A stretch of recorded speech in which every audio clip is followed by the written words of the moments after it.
ನಾಳೆ ರಾಜ್ಯದಾದ್ಯಂತ ಮುಷ್ಕರಕ್ಕೆ ವೈದ್ಯಾಧಿಕಾರಿಗಳು ಸಜ್ಜಾಗಿದ್ದಾರೆ. ಆರೋಗ್ಯ ಇಲಾಖೆಯ ವೈದ್ಯರು ಮತ್ತು ಸಿಬ್ಬಂದಿ ಮುಷ್ಕರಕ್ಕೆ ಮುಂದಾಗಿದ್ದಾರೆ. ಇಂದು ಮಧ್ಯಾಹ್ನ ಸಿಎಂ ಸಿದ್ದರಾಮಯ್ಯ ನೇತೃತ್ವದಲ್ಲಿ ಸಂಧಾನ ಸಭೆ ಇದೆ. ರಾಜ್ಯ ಸರ್ಕಾರಿ ವೈದ್ಯಾಧಿಕಾರಿಗಳ ಸಂಘದ ಜೊತೆಗೆ ಸಭೆಯನ್ನು ನಡೆಸುತ್ತಾರೆ ಸಿಎಂ. ವಿಧಾನಸಭೆಯಲ್ಲಿ ಸಚಿವ ದಿನೇಶ್ ಗುಂಡೂರಾವ್ ಈ ಬಗ್ಗೆ ಮಾಹಿತಿಯನ್ನು ಕೊಟ್ಟಿದ್ದಾರೆ.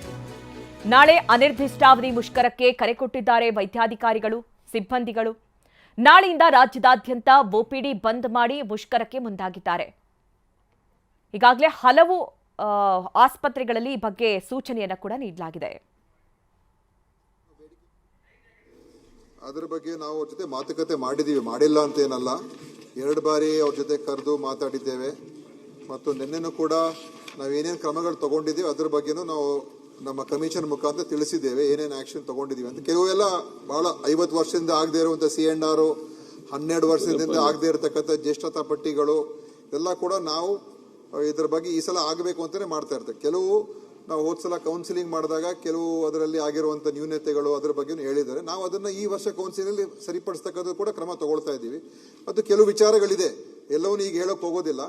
ಇವತ್ತು ಮನೆ ಮುಖ್ಯಮಂತ್ರಿಯವ್ರ ಜೊತೆ ಅವ್ರನ್ನೆಲ್ಲ ಕರೆಸ್ತಾ ಇದ್ದೀವಿ. ಕರೆಸಿ ಕೂತ್ಕೊಂಡು ಮಾತುಕತೆ ಮಾಡಿ ಯಾವ್ಯಾವ ಮಾಡೋಕ್ಕೆ ಸಾಧ್ಯ ಆಗುತ್ತೆ ಖಂಡಿತವಾಗಿ ಅದೆಲ್ಲವನ್ನು ಕೂಡ ಮಾಡೋದಕ್ಕೆ ನಾವು ತಯಾರಾಗಿದ್ದೇವೆ.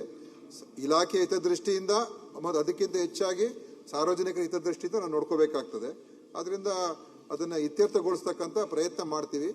ಆ ಇತ್ಯರ್ಥ ಆಗುತ್ತೆ ಅಂತ ಕೂಡ ನನಗೆ ವಿಶ್ವಾಸ ಇದೆ. ಆದ್ದರಿಂದ ಇನ್ನು ಹೆಚ್ಚು ನಾವು ಮಾತಾಡೋಕೆ ಹೋಗೋದಿಲ್ಲ, ಯಾಕಂದರೆ ಅವ್ರನ್ನ ಸಂಧಾನ ಕರೆದು ಮಾತುಕತೆ ಮಾಡ್ತೀವಿ. ಇವತ್ತೇ ಕರೆಸ್ತಾ ಇದ್ದೀವಿ. ಏನು ಬೇಡಿಕೆ ಈಗಾಗಲೇ ಆರೋಗ್ಯ ಸಚಿವರಾದಂತಹ ದಿನೇಶ್ ಗುಂಡೂರಾವ್ ಅವರು ಕೂಡ ಈ ಬಗ್ಗೆ ಮಾಹಿತಿಯನ್ನು ಕೊಡ್ತಾ ಇದ್ರು. ಇವತ್ತು ಸಂಜೆ ಅವರಿಗೆ ಸಭೆ ಕರೆದು ಮಾತಾಡ್ತೀವಿ, ಅವರ ಮನವೊಲಿಸುವಂತಹ ಪ್ರಯತ್ನಗಳಾಗುತ್ತೆ ಅಂತ. ಯಾಕೆಂದ್ರೆ ನಾಳೆಯಿಂದಲೇ ವೈದ್ಯರು ಮುಷ್ಕರಕ್ಕೆ ಕರೆ ಕೊಟ್ಟಿದ್ದಾರೆ. ವೈದ್ಯರ ಮುಷ್ಕರದ ಬಗ್ಗೆ ಶೂನ್ಯ ವೇಳೆಯಲ್ಲಿ ಪ್ರಸ್ತಾಪ ವಿಧಾನಸಭೆಯಲ್ಲಿ ಶಾಸಕ ಸುನಿಲ್ ಕುಮಾರ್ ಪ್ರಸ್ತಾಪಿಸಿದ್ದಾರೆ. ಏನ್ ಹೇಳಿದ್ರು ಬನ್ನಿ ನೋಡೋಣ. ವರ್ಗಾವಣೆಯ ನೀತಿ ಮತ್ತು ಹುದ್ದೆಯನ್ನ ಭರ್ತಿ ಮಾಡಬೇಕು, ಖಾಲಿ ಹುದ್ದೆಗಳನ್ನ ಭರ್ತಿ ಮಾಡಬೇಕು ಅನ್ನುವಂತ ಪ್ರಮುಖವಾದಂತಹ ಬೇಡಿಕೆಗಳನ್ನ ಇಟ್ಕೊಂಡು ಈಗಾಗಲೇ ಅವರು ಪ್ರತಿಭಟನೆ ಕರೆ ಕೊಟ್ಟಿದ್ದಾರೆ. ಅವ್ರು ಹೇಳಿರೋದೇನು ಅಂತ ಕೇಳಿದ್ರೆ, ನಾಳೆ 11ನೇ ತಾರೀಕಿನಿಂದ OPD ಬಂದ್ ಮಾಡ್ತೇವೆ, 16ನೇ ತಾರೀಕಿನಿಂದ ನಾವು ತುರ್ತು ಸೇವೆಯನ್ನು ಕೂಡ ಬಂದ್ ಮಾಡ್ತೇವೆ ಅಂತ ಹೇಳಿರುವಂತದ್ದು ಅತ್ಯಂತ ಆಘಾತಕಾರಿಯಾದಂತಹ ಸಂಗತಿ.